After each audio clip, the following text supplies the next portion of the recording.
Bismillahirrahmanirrahim. Alhamdulillah, wassalatu wassalamu ala rasulillah wa ala alihi wa sahbihi ajma'in wa man tabi'ahu bil ihsanin ila yaumiddin wa sallama tasliman kathira.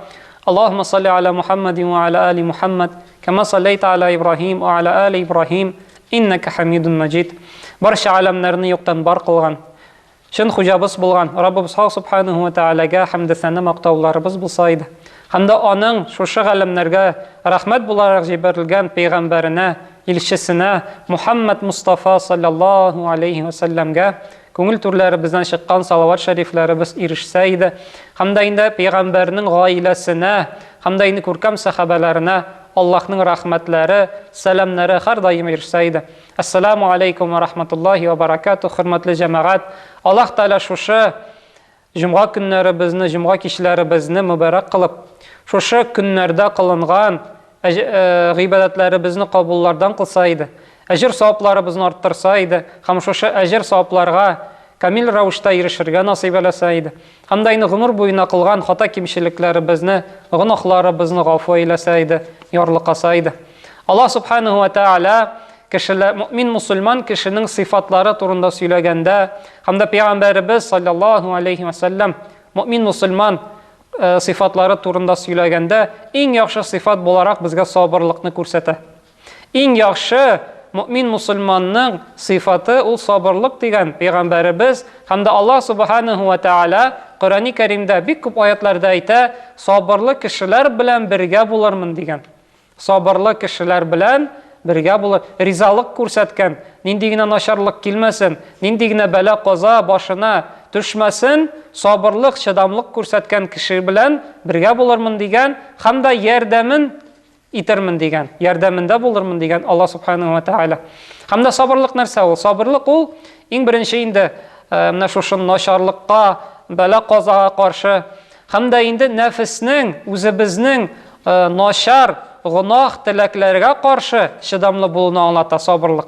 Hamda yine Allah Teala Kur'an-ı Kerim'de ayta sabırlı kişilerinin ecirleri turunda وَلَا نَجْزِيَنَّ الَّذ۪ينَ صَبَرُوا اَجْرَهُمْ بِأَحْسَنِ مَا عَمِلُوا Allah Teala ayta sabır etkenleri için en yaxşı ecir savaplarını özlerine eriştirir bizdi. Allah Teala ayta sabır kılıngan, şidamlı bulan kişilerge nindigine iş işlemesinler, namaz kılsınlar, oraza tutsunlar, ecir şuşu sadaqanı birsinler, bütün amelleri için en yaxşı ecir savap verirmin degan. Yani mağardan bilemiz, yani amellerimiz için türlü ecir savap bulara mümkün. Türlü ecir savap bulara mümkün. Kimdir namazın ihlas ravuştan kıla, onun eciri ulu. Kimdir namazın ihlas ravuştan kılmay, dünya turunda oylay, balaları turunda, işi turunda oylay, akşa turunda oylay, onun eciri ezrek. Kimdir namazın riyadan, kişiler kursun deyip kıla, onun eciri gilde bulması mümkün. Şunun için kişilerinin ecir savapları türlü bula, derece. Ayında Allah Teala ayta, sabırlı bulgan kişilerini, şidamlık ko'rsatgan musulmonlarning g'ibadetleri için en yaxşı, en kamil ecir savabını verirmin degan Allah Teala. Şunun için Allah Teala bizge sabırlıkni ko'rsatib, şuşu ecir savabını kamil ravuşda olarga nasip eylesin.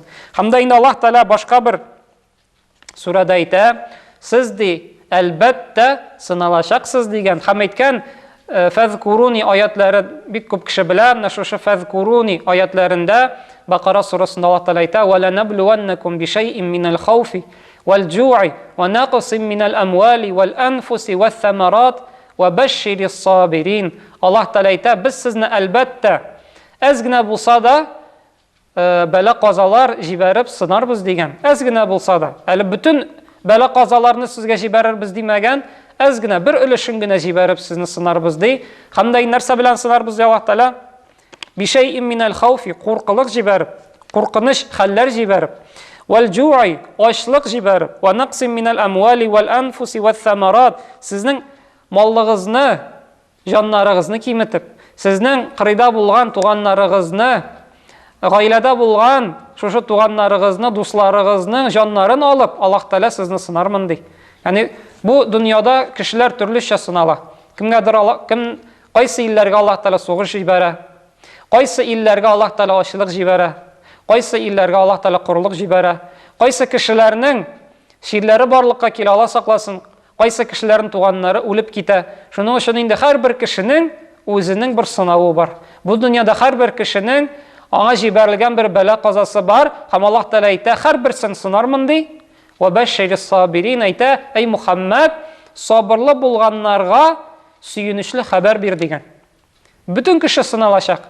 Ләкин кемнәргә Аллаһ Тәала сөенечле хәбәр китерә? Сабырлы булганнарга. Инде сөенечле хәбәр нәрсә белән Аллаһ Тәала безне шатландыра? Җәннәт белән. Сабырлыкның бер генә әҗр савабы бар, ул да булса җәннәт. Инде җәннәткә кергән кеше бүтән начарлыкларны оныткан була. Бүтән начарлыкларны, бүтән бәла казаларны, нинди генә начарлык булмасын, бу дөньяда бүтәнесен оныткан була.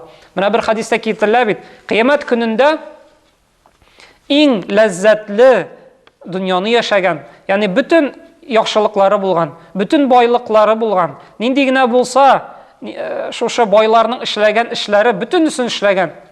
Теге роскошта яшәгән, русча әйткәндә, һәм дә инде шушы иң назлы, әйбет, иң улы байлыкта яшәгән кешене Аллаһ Тәала алыр да, ул үзе кафир булыр.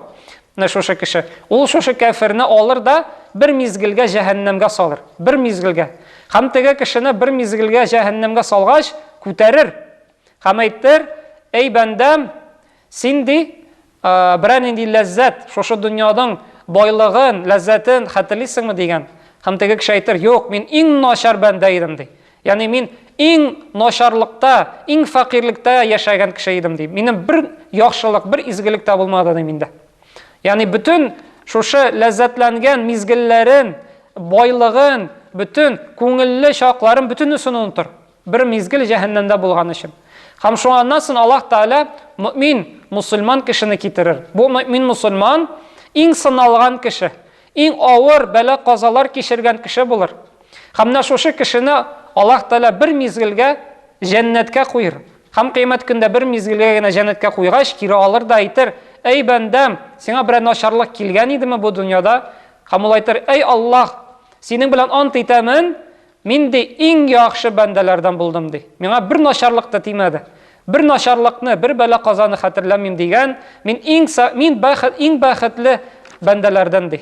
Шуның өчен менә Аллаһ Тәала әйтә бит, әгәр дә әз генә булса да сезгә сынау җибәрермен, сабырлык күрсәтсәгез, бүтән начарлыкны оныттыра торган җәннәткә сезне кертәрмен дигән Аллаһ Тәала. Шуның өчен хөрмәтле җәмәгать, сабырлы булыйк, чыдамлы булыйк. Нинди генә бәла каза килмәсен, без шушы чыдамлыгыбызны күрсәтик. Аллаһ Тәгаләгә каршы зарланмыйк, менә шушы ризасызлыгыбызны күрсәтмик.